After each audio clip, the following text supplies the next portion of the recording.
So I posted a couple pictures of this Pi Dash project on some of the Facebook groups, and some people were asking about how it works. So I'm gonna explain a little bit of what I did and show you the boot process and what it looks like once it's all booted up. So the screen is a 7.9-inch wave share screen. It's kind of built for the Raspberry Pi. I got it secondhand, so I got it pretty cheap, and some of the adapters didn't work, so I have to have these little cables instead of the adapters that would have plugged it directly into the board. Then we have right here, this is a Raspberry Pi 4B model. I've done this with a Pi 3 before and it worked fine. But the Pi 4 is just a little bit faster, and it's nice to have a little bit extra power to get it booted up a little bit quicker. And then on top here, these are the relays that control everything. So you got the 4 relay board here, and then this timer controls the shutdown of the Pi, killing the power, and doing the soft shutdown. Let's get this thing fired up and I'll show you the boot sequence. There, the key is on.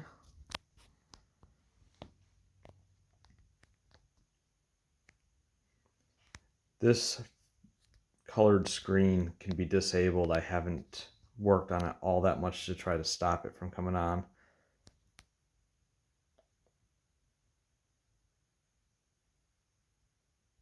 Also, the screen protector is still on this screen.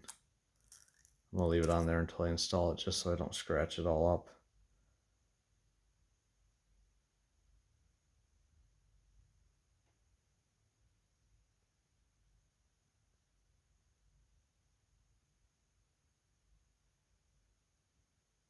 It should be coming active here in just a second.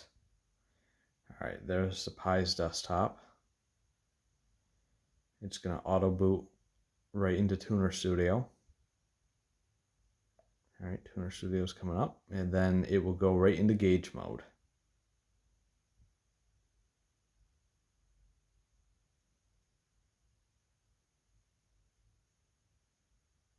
All right, there it is. So I'm not going to be using this gauge. I'm going to design another one. Haven't really worked on it all that much. For me, this is not going to be the main dash. I'm going to use the factory Z31 Dash. I'm going to install this where the heater controls are on a Z31 for secondary gauges. I've been using an Android radio for, I believe, a year now. I don't really like it. It's a cheap one, and sometimes it doesn't work. It's been kind of a pain. Radio only works when it wants to, so I want to go back to a regular radio underneath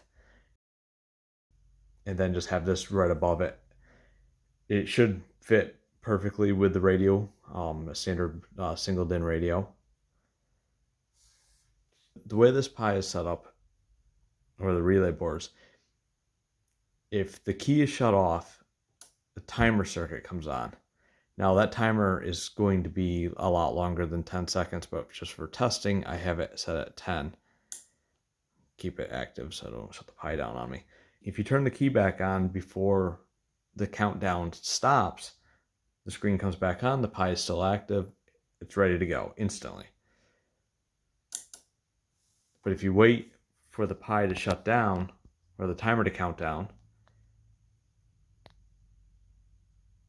then it'll go into the first mode, which shuts the Pi down. There's a script on the Pi, so if you ground out 2 of the pins, it'll shut it down, and then the second time it clicks, it'll shut the whole Pi down, and there it goes. So that makes it so there's no more power draw. Amp meter is completely off, and you'd have to completely restart the Pi again by turning the switch on.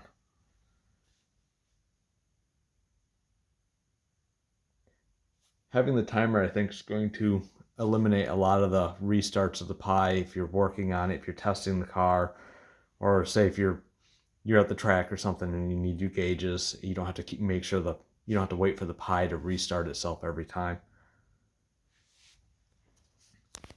I know there's better solutions out there for these dashboards, but this one's pretty cheap. This cost me, I believe it was 60 bucks for the screen. The Pi was, I think that one was 40, but I've had that one for a year or so. That was for another project. And these relay boards are just Amazon cheapies. I also have a little keyboard here plugged in for the Pi, so you can use it for other things. You can get out of dash mode. The screen is a touch screen. It's kind of clunky to use because it's such a small screen. It's kind of a pain. The next step is cleaning up the wires a little bit, getting some of the solder joints that look like crap cleaned up, and installing this into my Z31 and just seeing how it works. Thanks for watching.